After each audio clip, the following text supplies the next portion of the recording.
Hello students, मैं हूं आपकी टीएमएम तानिया मैथ्स मैडम। आज हम करेंगे एक activity class 9 math chapter 3 coordinate geometry. So NCERT book में से ये है एक्टिविटी। तो क्वेश्चन बहुत बड़ा था, मैंने शॉर्ट में लिख दिया, बट मैं आपको एक्सप्लेन कर देती हूँ। तो ये एक मेन रोड है ईस्ट वेस्ट डायरेक्शन में। मेन रोड, ये है स्ट्रीट प्लान। एक मेन रोड है ईस्ट वेस्ट डायरेक्शन में और ये स्ट्रीट्स है। ये मेन रोड है, ये स्ट्रीट्स है। कितनी स्ट्रीट्स है? 8 स्ट्रीट्स है। Street 1, street 2, street 3, street 4, street 5, street 6, street 7, street 8। और ये सारे जो नंबर्स हैं ये है house number. 1 house number in street 1, 5th house number in street 3। सो अगर, और ये दो पॉइंट मार्क है P एंड H। सो आपका एक फ्रेंड है आशीष। अगर आपको बताया जाए वो मेन रोड जो कि ईस्ट वेस्ट डायरेक्शन में जो मेन रोड है वो स्ट्रीट 4 में रहता है। Ashish lives in street 4। Ashish street 4 में रहता है। तो क्या आप उसका हाउस नंबर लोकेट कर सकते हो? स्ट्रीट 4 पे आओ, ये रहा स्ट्रीट 4। तो स्ट्रीट 4 में कितने हाउस हैं? 1 2 3 4 5। तो आपको क्या करना पड़ेगा? हर एक हाउस में जाना पड़ेगा, नॉक करना पड़ेगा और पूछना पड़ेगा क्या आशीष रहता है यहाँ पे।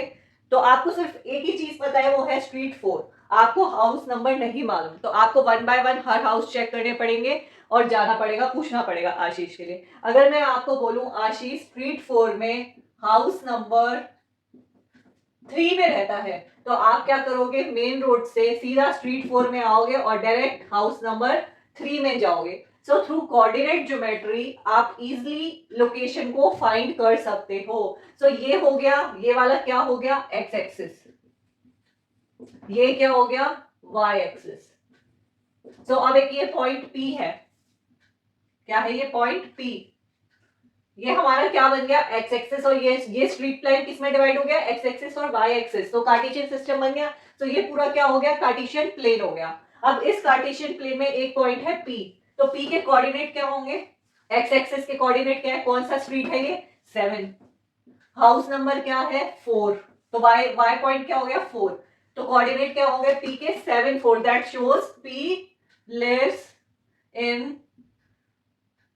in house number 4 in the street number 7। Second क्या हो गया? H। तो ये क्या हो गया? H पॉइंट क्या हो गया? इसके कोऑर्डिनेट्स क्या हो गए? एक्स एक्सिस क्या है? स्ट्रीट 2। और हाउस नंबर क्या हो गया? Y coordinate 5। That shows H lives in 5th house, lives in house number 5 in the street 2। सो आप किसी भी स्ट्रीट के, मतलब आपको कोई भी बता दिया जाए आपका फ्रेंड किस हाउस नंबर में किस स्ट्रीट पर है, तो आप इजिली उसे लोकेट कर सकते हो। So through coordinate geometry it is very easy to locate any person location. So इसको रब कर देते हैं, एक और एक्टिविटी करते हैं। सो ये अनदर एक्टिविटी है, find location of dot in a paper. ये एक पेपर है जहां पे एक डॉट है। सो आप इसको कैसे डिफाइन करोगे? ये एक पॉइंट है P और ये डॉट है किसी भी पेपर पे, तो आप कैसे डिफाइन करोगे? तो ये क्या हो गया? X axis. ये क्या हो गया? Y axis. तो इसका डिस्टेंस फाइंड कर लो। स्केल से आप कोई भी डिस्टेंस फाइंड कर सकते हो। फॉर एग्जांपल ये 2 है, ये है 5। तो इसके कोऑर्डिनेट क्या हो गए? P 2 5। तो आप क्या कह सकते हो? P is at a distance of 2 from the left corner and at a distance of 5 from bottom of the page। सो आप कोऑर्डिनेट ज्योमेट्री की हेल्प से इन जेनरिक पॉइंट्स को भी लोकेट कर सकते हो। तो किसी भी पेपर पे कहीं पे भी पॉइंट है, किसी भी प्लेन सरफेस पे कुछ भी ऑब्जेक्ट रखा हुआ है, तो आप उसकी लोकेशन को फाइंड कर सकते हो थ्रू कोऑर्डिनेट ज्योमेट्री। सो इसको रब कर देते हैं, नेक्स्ट एक्टिविटी करेंगे। सो ये एक्टिविटी नंबर 3 है seating plan. Draw seating plan of your class, describe the position of student as the column in which he or she sit, the rows in which he or she seat. सो ये तो हो गई teacher की desk. तो एक setting plan बना लेते हैं according to the question. So question NCERT की बुक में काफी बड़ा है, तो मैंने यहाँ पे शॉर्ट करके लिख दिया और मैं आपको एक्सप्लेन कर देती हूँ।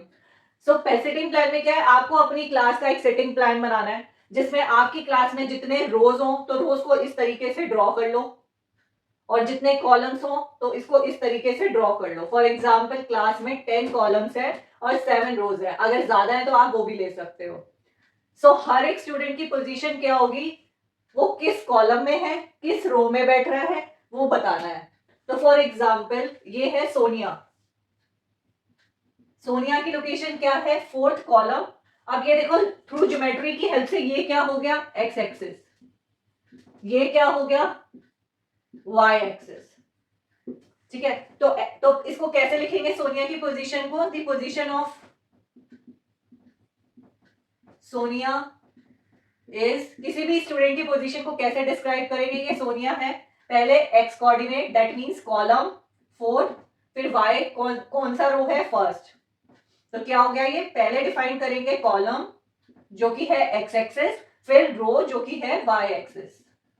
ठीक है, क्या हो गया, 4 and 1 that means fourth column and first row. So इसी तरीके से आप हर एक स्टूडेंट की पोजीशन को डिफाइन कर सकते हो। फॉर एग्जाम्पल आपकी पोजीशन है, you are sitting in position, you are sitting in fifth column and third row। आप बैठे हो 5th कॉलम में 3rd रो में, तो आपकी पोजीशन क्या होगी, the position of yours is, आप किसी भी स्टूडेंट की पोजीशन को कैसे डिफाइन करोगे, 5th कॉलम 3rd रो, तो ये आपकी पोजीशन हो गई। तो इसी तरीके से आपकी क्लास में जितने भी स्टूडेंट है आप उनकी पोजीशन को डिफाइन कर सकते हो। अब ये बताओ 5 3 क्या सेम है 3 5 के? अब देखो 5 ये है, 3 ये है, 3 5 कौन सा हो गया, 3rd कॉलम और 5th रो, ये वाला हो गया। तो ये और ये सेम है, no, both are not same. So इससे पता चलता है the position of each student is unique. Means एक बच्चा ऑब्वियसली एक ही सीट पे बैठेगा, जब वो एक ही सीट पे बैठेगा तो उसकी पोजीशन भी क्या होगी, यूनिक होगी। सो वैसे ये वाले क्वेश्चंस जनरली एग्जाम में नहीं आते हैं, इसका वेटेज आई गेस 5 मार्क्स है कोऑर्डिनेट ज्योमेट्री का। आप फर्स्ट क्लास में न्यू सिलेबस वाले में से आप देख सकते हो, इसका वेटेज आई थिंक 5 मार्क्स का है। तो ये वाले जनरली क्वेश्चंस नहीं आते एग्जाम में, बट ये आपको पता होने चाहिए कि किस तरीके से हम कोऑर्डिनेट ज्योमेट्री को कहां पर अप्लाई कर सकते हैं। हम स्ट्रीट प्लान को डिफाइन कर सकते हैं, सिटिंग प्लान कोऑर्डिनेट ज्योमेट्री के थ्रू किसी भी स्टूडेंट की पोजीशन को डिफाइन कर सकते हैं। कोई भी डॉट है, कोई भी ऑब्जेक्ट है किसी भी प्लेन सरफेस पे, आप उसकी लोकेशन को फाइंड आउट कर सकते हो थ्रू कोऑर्डिनेट ज्योमेट्री। तो आज के लिए इतना ही, मिलेंगे अपने नेक्स्ट क्लास में।